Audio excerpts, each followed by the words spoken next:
What's up, everybody? Welcome to Fight Junkeez. I'm Bobby, and today we're going to break down UFC 288, Henry Cejudo versus Aljamain Sterling. It's going down in Newark, New Jersey, my home.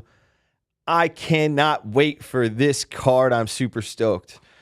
How's everybody doing? Welcome. Thank you, guys. I appreciate all the support, all my viewers that keep showing up every day. So, yeah, there's been a lot going on in the fight world this week. If you follow the UFC, you know that the embedded has been stacked. There's a lot of great fights on this entire card, and we're going to get into it. But for most of you, I think you're most, intrigued by the main event. So the main event, Henry Cejudo is the former Bantamweight and Flyweight champion. He was a double champ. He's also the first and youngest gold medalist for wrestling. I think he won back in 2008. And he just was on a tear. He's beat the likes of TJ Dillashaw. He beat the GOAT, Mighty Mouse. If you don't know about Mighty Mouse, I think he has the most flyweight wins in UFC history. I think it's in all of flyweight history. And then he was traded to one championship, and Ben Askren came over to the UFC. But if you knew the caliber of Mighty Mouse and the way that he took Cejudo out in their first fight, then to know the caliber of fighter and competitor in Henry Cejudo, that he came back, made some adjustments, got better. A lot of people don't do that. After they take a lot of losses, it gets in their brain. But Cejudo is one of those competitors where he looks at it from a different angle. He looks in and he says, I have to make these adjustments. I need to get better. He's open to constructive criticism, and that's what Henry did. And he came back and he started wiping out everybody, to include the champ. He defended the belt, then he went up, and he was, a double champ. The big deal about this card is Henry Cejudo, and we're going to get into the champ, the bantamweight champ, Aljo, in a second. Cejudo, if you didn't know, retired. So he beat Dominic Cruz. I think it was one of the first main events live on ESPN. I'm pretty sure. So ESPN, the new deal with the UFC, one of the first events back during COVID was in Florida, and it was, headlined by Cejudo versus Dominic Cruz. If you know Dominic, he's also one of the GOATs in the bantamweight division. Cejudo won the fight and then retired. And if you watch DC's breakdown, Daniel Cormier, Cejudo spoke about, and it doesn't have to just be fighting. This could be with anything. Like, he didn't have any drive left. That fire was gone. He'd been competing since he was 11 years old. We're talking like 22 years. He's 36 now. He retired at 33. He was done. What else could you do? He was a double champ, Olympic gold champ, and beat all of the GOATs. But now he's back, and he's going to fight Aljamain Sterling, who's been on a complete tear. And every time I ever bet against this guy, I got to eat my words. I want to say what's up to George. What's up? How you doing? Good morning, George. I'm doing phenomenal, man. I was unaware, right? Because the NFL draft happened last week. Shout out to Gridiron Junkeez. Did a live stream for there. If you like football, Gridiron Junkeez, baby. Follow Gridiron. I saw the little scuffle that they had in the hotel, Aljo and Henry. It wasn't a scuffle. Yeah, they play well. Yeah, they do play well with each other. And it's interesting because I did think that fight was happening later on. I thought that, has this happened often where the fighters will see each other in the hotel room? It's not as often as you think, and it's even less often that they'll come together, and even more less often that they'll shake hands, poke a joke at each other, and it'll be okay, and they'll separate without any, crazy things or fights or, as the Diaz brothers know, bottles thrown. So no, it's not. The UFC doesn't know every intricate detail of the fighter and their mentality when it comes to their opponent. So they have a lot of security. They don't need another Conor McGregor MSG throwing dollies at the bus event going on. So no, it's not. It's not, George. They usually keep them pretty separate, but I'm assuming they're in Newark at the same hotel, and shit happens. New York's small, bro. Can't wait to see how tight it is. Yeah. So, they're going to be fighting in Newark, New Jersey. So if you know my home state, Newark is, one tunnel, one bridge away from from Manhattan into New York City. And George is actually going to go on vacation there, so I'm going to give him some tips. And our great leader is actually going to be at the fight. Yeah. Yeah, he's flying out. He's flying out today? I don't know. He was trying to catch a PJ with a man. Yeah. But he might. Hey, if he did, he probably wouldn't tell us. He would just he would send us a fucking snap. From inside a private jet. Yeah. I hope so. Because and if you're watching this, John, I keep saying over and over, the more you win, the more we win, and eventually, we're gonna be at that proper 12 status, baby. So holy guacamole, let's get it. But yeah, I'm super excited. Henry Cejudo coming back to fight Aljamain Sterling is intriguing to me now, and I'll say I can't get this freaking bottle. All right, I'm just gonna put it up here next to Daniel Cormier. DC's retired; he can drink now. Yeah, and we all know DC can eat, right, buddy? Oh my God! Don't choke me out. Thick boy. 3 C's. Shout out Brendan Schaub. Okay, I would have told you to your face, George, 3 years ago. Okay. If Henry Cejudo was going to fight Aljamain Sterling for the belt, that Aljo would get smoked. I mean, I would agree with you. I would 100% agree with you on that. Just because, the Triple C. Yeah, he was a savage. He was, dude. He was. And Aljo just seemed like he hadn't honed in his skills like 2 years ago. And I have lost money on Aljo too. Yeah. But it's interesting to see that the older a fighter gets, the more patient they are and the more comfortable they become in the craziness. Yep.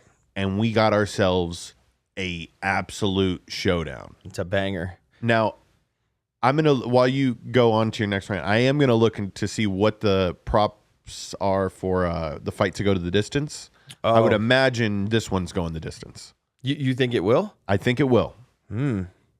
I just think they're both so patient and they're both like really tactical. Unless one of them, like, I don't know, really steps on the gas. But I feel like when I watch these fights, it's like the first round, feel it out, right? Yeah. Second round, depending on if you feel like you didn't give enough output that first round, you might start to turn it up. But then rounds 3, 4, 5, you're going. Yeah, like the absolutely. Foot's on the gas at the same time. Wow, that's an intriguing. I've thought about a lot of ways that this could end. Let me take Connor over here. What's up, Conor McGregor? All right, I got Connor now. But every scenario that I put in my mind, and the viewers, you can throw in the comments. It wasn't decision, but now you got me thinking. So if you don't know, Cejudo's coming back, and like I was saying, if Cejudo was to fight Aljamain Sterling 3 years ago, I would have went directly for Cejudo. No, and I mean, I think I would have been right. I think most of you would agree, if you know the sport, that Henry Cejudo, Triple C, would have probably ran through the Aljamain Sterling of 2020. But that's not the case. And like I said, every time I bet against this guy, he wins. So we got the champ. Let me dive into the champ. He's a Long Islander. He's a wrestler. He's very unorthodox. He's very lengthy for the 135. For Bantamweight, he's a big guy. And I think the world really knew that when a picture of Aljamain Sterling next to Conor McGregor at the Performance Institute right behind our building went viral. And you can see the size of Aljamain Sterling. I saw him not long ago when I was having lunch with O'Day at the PI. He's a big boy. Big boy. So to weigh in at 135, he's going to have a significant size, against Cejudo. I think Cejudo's... Well, Cejudo, if you didn't know, his first fight in the UFC was 135. Then he had some issues with, weight cutting and whatever. He dialed it in, and then he went down to flyweight 125. So Cejudo is a natural 125er. He's a little guy, but he's also an Olympic wrestler. So I think that Cejudo is, and I've been watching all the Embedded. Shout out to my wife. She watches everything with me. I would say she doesn't have a choice. It's for work, but she does. She could say, watch it on your phone. But she enjoys it. She's actually not a big fan of Aljo. His personality. I think they're both kind of, no offense, champs. You know, they're a little cringe, both of them. But who knows? I could be cringe too. Did you see this video of Henry Cejudo and Khabib? Yeah. You did? Yeah, he just got dismissed by Khabib. Let me finish this one point, and then we'll jump into that. Sorry. So, if you counted out Aljo in the past, Aljo came back, and I think the reason he got counted out a lot is because, you know, he had that knee to the head by Petr Yan, which gave him the belt. Now, I don't know if you've ever been kneed in the head or anywhere of the body. It's no fun. I've been hit in the head many times, and it sucks having to get back up and fight against the champion to win a belt in front of the crowd of people for the world to see. I don't know. I wasn't in the building. I'm not in his body. But because of that, he caught a lot of flack. And everybody thought, you're going to get destroyed next time you fight Petr Yan. And since then, he's been on a complete tear. A complete tear. Aljamain Sterling is the 135-pound champ for a reason. And I think we see it now. And I got to be honest, even though 3 years ago I would have went for Cejudo, and I'm still, 60-40 for Cejudo right now. I think Cejudo's very much underestimating Aljamain Sterling, and I think that could be an issue. You want to bring up that Khabib video? That was pretty cool. It was. Yeah, so if you didn't know, they have the same manager, Abdelaziz. This is where this is the discipline I want. Where your punch can't hit me, your foot can. It's okay even if you kick me. It's not a big deal. He's so little. He's like, bruh. He said, why am I here, man? You going to kick me in the leg in what? In what, Henry? In what? Khabib, the GOAT. Yeah, no, Henry in some aspects is tiny, man. And I think that's going to play to his favor against Aljo. Aljo's been fighting guys his size or bigger. Look at Corey Sandhagen is a humongous 135. I don't know how these guys cut that much weight. Aljo has not fought Sugar Sean. I think that's next if he wins. I think no matter who wins, Sugar's going to fight. Shout out Sugar Sean O'Malley. Big fan of you. Got to get you on Fight Junkeez next time you're in town. But Sean's my height, 5'11", 6 foot. Mm-hmm. Jesus, my left leg weighs 135. And they just shrink. They shrink, bro. Yeah, I don't know how they do it. We're gonna have to do an episode with Ode. Shout out Ode Osborne, my co-host, my buddy. He's back in Las Vegas. I don't know if he was hiding. If he was, I apologize. And we'll have him back on the show next week to do the post-fight for this card, UFC 288. So I'm super excited. Can we bring up the stats? Absolutely, we can. Yeah, so let's look. Aljamain Sterling, Henry Cejudo.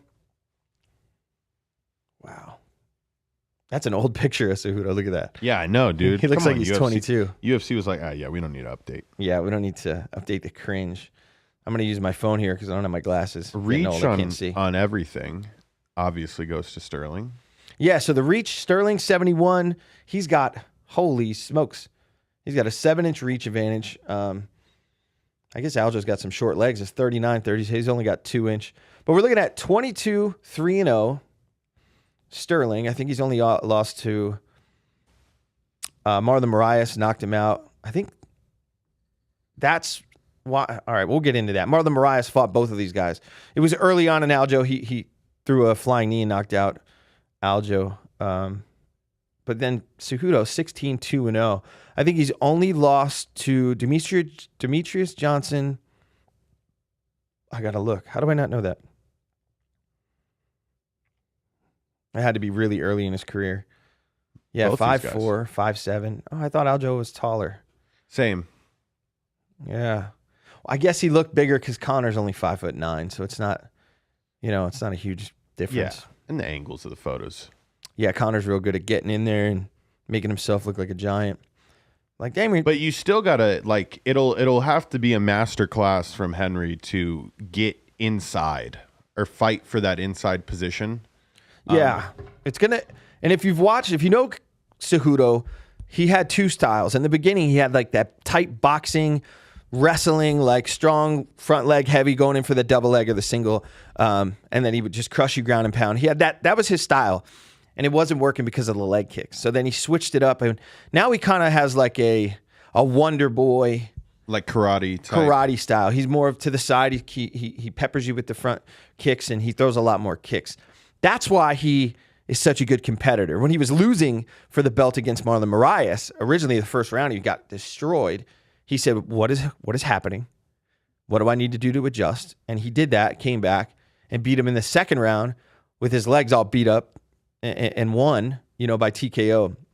And that ability to adjust on the fly during a championship fight, not a lot of people have. I mean, you're an athlete. How many times did you go into a game and you guys are just kind of not stuck in your ways, but stuck in your ways? And if you would have adjusted, you would have won, but you couldn't. Yeah. Or you're just not used to pushing your limits like that. And I think there's a lot on the stake here for both of these fighters. Like Henry's entire career is relying on this fight, which is terrifying. I mean, would you come out of retirement to fight somebody like this for a championship? If I underestimated him. And I think he is. Absolutely. And that could be a problem. That really could. But if you look at it like this, like I think I would. He didn't lose his belt. He went out as a double champ. So he's coming back to take what he believes is rightfully his. And then he wants to do what nobody's ever done, which I think is crazy, and go up and challenge Alex Volkanovski and be the first triple champ with the 25, 35, and 45-pound belt. But, I mean, I don't know. I'm not in there, but god damn. Cejudo versus Volkanovski is not smart. No. Volk's different. Way different style. Like that's something to be afraid of. I don't know how old Henry is. He's 36. 36. Yeah, he's a year younger than me. Yeah, this 36. But if you also know UFC and you follow Cejudo, a lot of people say 3 years on the couch. He hasn't been on the couch. He's been training all the champions. Yeah. Zhang Weili, John Jones, Demetrius Johnson. It's not like he's just been sitting around. So I mean, I he don't did know. show John Jones how to finish Cyril Gahn. The exact. You saw finish. that clip? Yeah. No, I mean he's one of a kind. I mean he's definitely got a future in the UFC broadcasting side after all this, without a doubt. Oh, I mean he's already doing it. He's going to be like one of those lifers. But all these UFC guys are.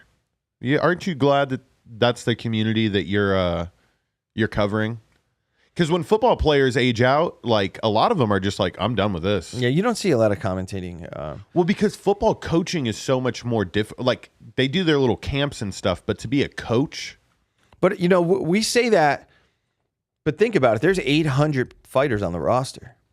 So, if we really think about it, there's not a big ratio of fighters that are going in. And excuse me for playing on my phone, but I'm trying, I'm really going to start breaking down the rest of the card, and I'm super excited for the co-main event is actually, we'll get into it, going to be 5 rounds. Bilal Muhammad, Free Palestine. It's, I don't know how much you know about Bilal, George, but this poor guy. I mean, I've heard plenty of things. I think I watched his last fight. Yeah, I'm almost certain. I've watched both these guys. Burns is on a 3-fight this year kick, right? Yeah, this will be his 3rd fight in 5 months. Sheesh. He just fought at UFC Miami against Masvidal. Bilal Muhammad, complete savage, 22-3-0, going up against Gilbert Burns, 22-5-0. You're torn. No. I am disappointed, not in the UFC brass, not in Bilal Muhammad. I'm disappointed in Bilal's team that is around him, because this man should not be fighting a complete savage in Gilbert Burns on a co-main event. He should be fighting for the belt. Bilal Muhammad, Free Palestine. What is he, 11-0 after this fight? He needs to fight for the belt. I feel so bad for this guy. He's the only one that has, I think the last person who went the same win ratio without fighting for a belt was Tony Ferguson. I think Tony Ferguson was like 11-0 before he, got the shot. Yeah, and it wasn't even, it was for an interim because Khabib was, I think it was Ramadan or something, so he wasn't fighting. But yeah, let's dive into these stats here. Let me pull it back up. I can't see. So I didn't watch the Burns Masvidal fight in its entirety, but did Burns get touched up at all? Because I always, if I'm looking at a fighter going into his third fight in 5 months, I figure Bilal, like, I know you're upset at his team, but they could also be looking at it like, this dude's got to be gassed. No. With a lot of fighters, yes. Gilbert Burns, no. Gilbert Burns, complete savage. What he did against Hamza Chimaev could scare any fighter into thinking, all right, I know no fighters are scared. What he did with Hamza Chimaev could make fighters think a little harder about if they want to jump into the octagon with that guy. He did not, I'm not going to say he didn't take damage because who knows? These guys, they always have something going on. You played football. God, how many times did you go in there and your knees were jacked up? You're not right. You're not fully right. Yeah, you're a little, we can make it happen, but we're not. But sometimes, 100%. and like the things, sometimes it happens in fight camp. But like, how tough of a fight camp can you have when you're just coming off a fight? Well, it depends on if you took no damage, it could actually be beneficial, because then you go right into another camp that's even easier because you've already been in shape, right? And then you're even in better shape. So it could actually help you. It could hurt you in a lot of ways too. But this should be. So I didn't get a chance to tell you the odds for the fight to go the distance on the main event was -125. This one is -118. So I'm looking at like those last two. It's been a parlay that I've been liking to make, the fights to go the distance. Really? They're fucking excruciating to watch. It's like betting the under. I watched John last week at the Apex with the parlay. He was losing it. Yeah, but he would never bet for the fight to go the distance. Like I'm betting. No, it was just to win. I'm betting for, people to either take it. Well, you gotta know that if they survive after getting rocked, you're like, all right, cool. I might be able to cash this one. Dude, last week, we'll talk about it later, but holy shit, I never seen a 185er hit somebody so hard in my life. Oof. I mean, I felt it. The guy next to me, my buddy's from the UK, he's like, oh shit, mate. How they got? Bloody hell. He almost went back to England with that freaking punch in the face. It was crazy. Jesus Christ. All right, Bilal Muhammad, Gilbert Burns. Gilbert did say, I demand a title shot. I demand. The last time he lost to Chimaev, but he didn't lose any smoke from that. It was arguably the greatest 70-pounder of all time, Kamaru Usman, Nigerian Nightmares, the only person that's really dusted Gilbert and stopped him with a TKO in 2021. Other than that, Gilbert's been on a tear, and I don't think he took much damage. Obviously, Masvidal is going to hurt you. He hits hard, but in their world, from looking at the fight, 3 rounds, he was the dominant one in that fight, clearly won, and he wasn't in trouble. Yeah, so no, I could see now how Bilal is. This isn't looking the best for him, but he's a beast though. I'm not. This I got to say I wouldn't bet on this fight. Once again, Bilal Muhammad. Every time you call him out, or you bet against him, Bilal Muhammad wins. I'm gonna make a clip. Here we go. This one's for you, Bilal. Bilal Muhammad. I love Gilbert Burns, but for the sake of you, your career, the people around you, and your family, and the amount of work you've put in, the body of work that you've put in to get to the point of almost touching the belt so many times, I hope you win. I do. I have a lot of amazing friends, family that are from Palestine, so free Palestine. Bilal Muhammad, good luck, because I don't know what happens next if you lose this. You have been on a 10-fight win streak and you couldn't touch the belt. If you lose now, obviously Gilbert Burns gets the belt next. And then who knows? Who knows? I don't know. Maybe you need to start acting like your friend Colby Covington that you hate so much. Start talking more shit. Look, if you've been doing something and it hasn't been working, you got to change it up. Yeah. But you have to. Look but- at Pavlovich Oh, God. after his win. Savage. Dude didn't even care what the question was. He's like, I have this prepared. He was Like, he was at Caesar's Palace playing the slots like 4 hours before he fought. no shit. Yeah, chilling. Like, I'm not worried. He was more worried about losing $20 than fighting Curtis Blades. Crazy. Oh my God. Free Palestine. Bilal, good luck to you. You're going to need it. Facts. Gilbert Burns. Scary dude. All right. There's only a couple more fighters on the roster that I want to jump into. And that's Mavs. I can't even say his name. But if you don't know this kid, he's from Russia. He's 16-0. And what do you immediately think? Oh, he's a savage. He just wrestles everybody. Here's another Khabib. No, he's not from Dagestan. I don't think he's from the Republic of Dagestan. This kid, 16-0. Number 10. And no, he's not a wrestler. 80-something% from the feet. He is a very well-rounded striker. So, if you don't know, as Dana says, now you know. I'm super stoked. Mavzar Evdilov. Movzar Evlov. That's a scary name. He's got nice hair, too. Movzar. Yeah, he's not a very scary-looking Russian, huh? No, he isn't. He looks, well... He looks like he drinks wine.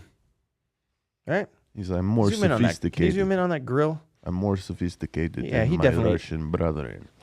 16-0, and I drink fancy wines. He eats cheese. But this man, To be on 16-0, Fight Junkeez, thinks people don't know my name. I'm going to let him think he's interviewed me and then beat the shit out of Fight Junkie guy.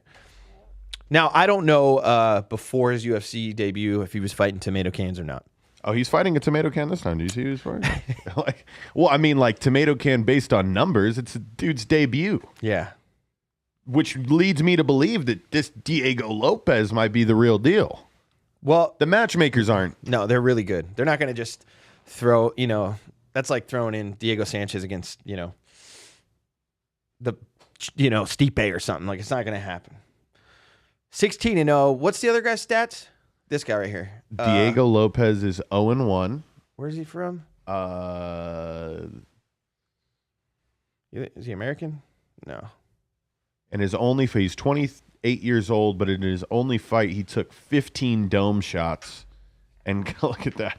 Oh, shit. Took 15 dome shots in his first fight. So this one, let me, for the betting people out there, let me Yeah, say it, because I'm going to say it give too. you a little look as to Evlov.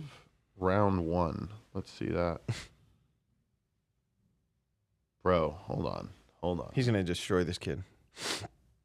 I could be wrong. No, there's literally no line. Exactly. No, that's crazy. No, they know. They know. When there's no line, Vegas knows. Yeah. All right, so look out for that kid. He's on the main event.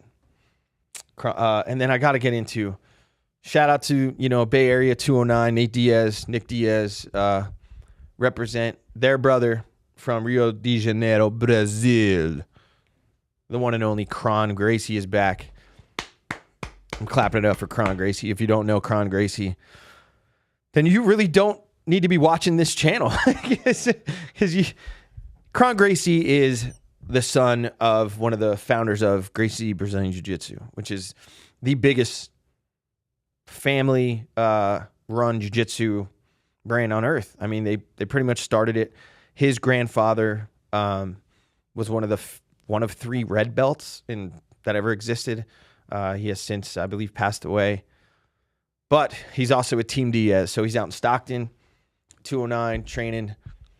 So it's going to, jiu-jitsu world champ. Crazy. Send him back to ADCC in 2024. Let him go against Gordon Ryan. Let's get it. When it comes to the octagon, his striking, I think his last fight, who's the guy from SoCal with all the tattoos? Oh, I should know this. Let me look at his last fight. Swanson? Cub Swanson. And it was, I don't know. striking's not his forte. He's the underdog, Kron. Yeah, because I could see him pulling guard, which I don't know. I'm going to look into that. I'm going to talk to Ode about, the rule set on pulling guard. I know that the ref can just stand you back up, but there are some guys that have pulled guard immediately, from a distance and just waited to grab and, do an ankle lock or an E-bar. Jiu-jitsu works. I love jiu-jitsu. Done jiu-jitsu many times over the years. But this is not jiu-jitsu. This is mixed martial arts. And there's knees, and there's elbows, and there's shin bones. It's just, I don't know. I'm super excited for him to come back. I just don't, it seems like a lot of wrestlers translate into mixed martial arts and do pretty well. But jiu-jitsu, they don't have that wrestling base. And wrestling's how you get somebody in the dominant position to be able to obtain the submission. If you don't have that missing piece, you're kind of, you got to jump the bridge. And if you don't have that, it's kind of hard to close the distance and get the finish, unless the person that you're fighting is an aggressor. Does that make sense? Yeah. Yeah. I mean, that's what I was about to say. What do you think translates best if we go from, we say boxing, wrestling, jiu-jitsu? Who translates best into the full MMA style? Wrestling, boxing. And I would even say, I didn't throw kickboxing in there, but that was what I initially thought would, like, if you're a good kickboxer, you're probably just going to be a stud. I mean, look at, the champ, Adesanya. Mm-hmm. Complete stud. But took him a while. Yeah. Even though he was winning because of his ridiculous ability to strike. Well, yeah, I mean, I myself love strikers. Like, that is my... That's what people want to see, man. They want to see. Not only is it what you want to see, but it's the most frustrating thing when you know that the person you want is a grappler, but you're just like at a loss when you know you're fighting a striker and you're just like, damn. Yeah. We're just never going to get on the inside.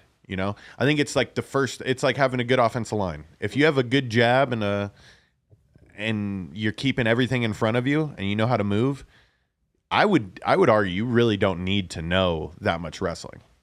Really? Yeah. In today's MMA, just a really good takedown defense, Okay, I'll give you that. If you can box, kickbox, and do jiu-jitsu, and you have good takedown defense, obviously. Once again, Israel Adesanya. I mean, I'm sure he's like a blue belt or something, but it's not like he's going out there and, jumping into flying guillotines and shit, triangles. But we'll see. Kron Gracie, I'm excited for you to be back. I appreciate the whole Gracie family. I mean, if it wasn't for them, the UFC would certainly not be where it's at. It showed that size does not matter, and if you are extremely technical and tactical in one, aspect of fighting like jiu-jitsu, you can win. You could beat the bigger guy.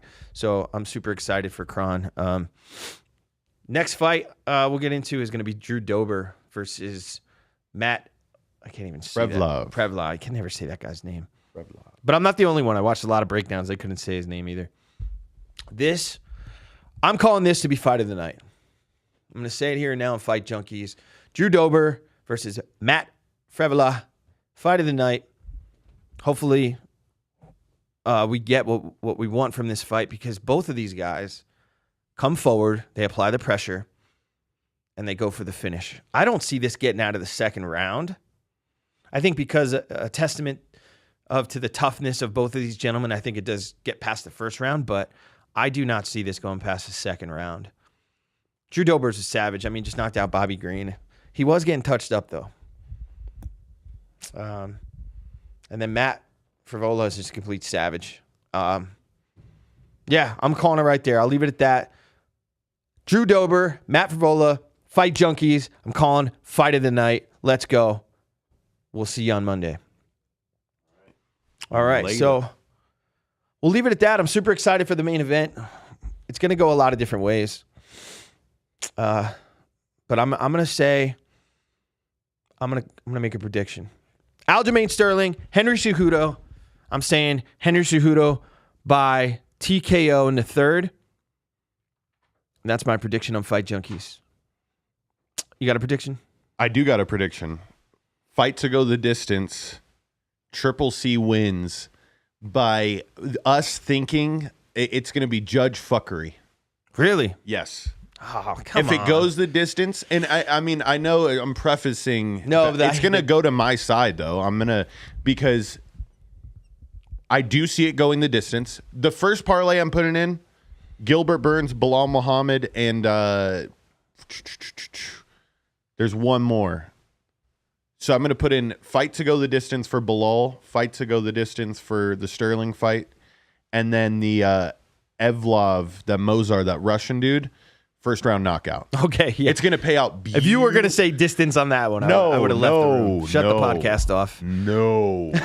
I'm better than that, people. I could see. Not really, but I would like to think I am. I think you're right with the Bilal and Gilbert Burns. I think that goes the distance. I don't see either one of them stopping each other. Austin, what's up? Who you got a prediction on the main event? Yeah, it's going to be Cejudo by cringe. By cringe? Yeah. Oof, he's already No, winning. I legit think that goes the distance. That for sure goes the distance. Really? Oh, absolutely. Yeah. Cejudo's going to be... The way Cejudo handled Dillashaw and the way Aljo handled Dillashaw, they're going to cancel each other out. Okay. Bilal Muhammad, I think it's going to be a snooze fest. All right. Because Bilal Muhammad. Well, we'll see, ladies and gentlemen. Also, I'm interviewing Power Slap. So if you don't know Power Slap, shout out to Dana White and the Power Slap fam. I'm having the Game Changer MMA. He's a dog. I'm going to interview him, literally turn this live off and then get on the mic with this gentleman for an hour and just ask about the slap world. Power Slap is very up and coming. I know it's got a lot of controversy, but it is what it is. And any journalist in the MMA world, if you got beef, I'll power slap with you. Let's call Dana White. We'll go to the Apex. I'm down to slap the shit out of any one of you. Fight Junkies, we're coming for everything. Stay tuned tomorrow. We're having Miranda the Maverick come on. She's going to be visiting us via Zoom.